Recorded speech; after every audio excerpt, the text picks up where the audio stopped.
നിങ്ങൾ വളരെ ശ്രദ്ധിച്ച് കേൾക്കണം. അതായത് ദൈവമക്കൾക്ക് ഒന്നിനെയും ഭയപ്പെടേണ്ട ആവശ്യമില്ല എന്ന് നമ്മളോട് പറഞ്ഞിട്ടുള്ളത് കർത്താവാണ്. ഇത്തരം ഭയം ആരുടെയെങ്കിലും മനസ്സിലുണ്ടെങ്കിൽ അവര് ഈ വചന ഹൃദയത്തിൽ സൂക്ഷിക്കുകയും അതരം കൊണ്ട് ഏറ്റുപറയുകയും ചെയ്യണം. ലൂക്കാ 10:19 എന്താണ്?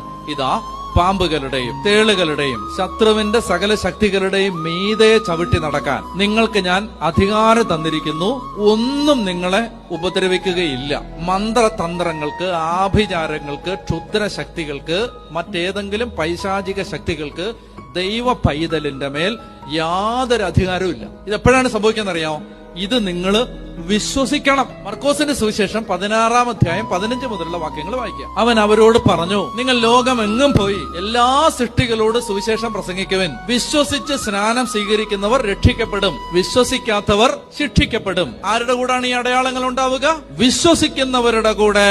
അടുത്ത വാക്യം, അവർ എന്റെ നാമത്തിൽ പിശാചുക്കളെ ബഹിഷ്കരിക്കും. ആരാ? വിശ്വസിക്കുന്ന അച്ഛന്മാരെന്നാണ് പറഞ്ഞേക്കുന്നത്? വിശ്വസിക്കുന്ന കന്യാസ്ത്രീകളെന്നാണോ? വിശ്വസിക്കുന്ന കരിസ്മാറ്റിക് ശുശ്രൂഷകരെന്നാണോ? അല്ല, വിശ്വസിക്കുന്ന എല്ലാവരും.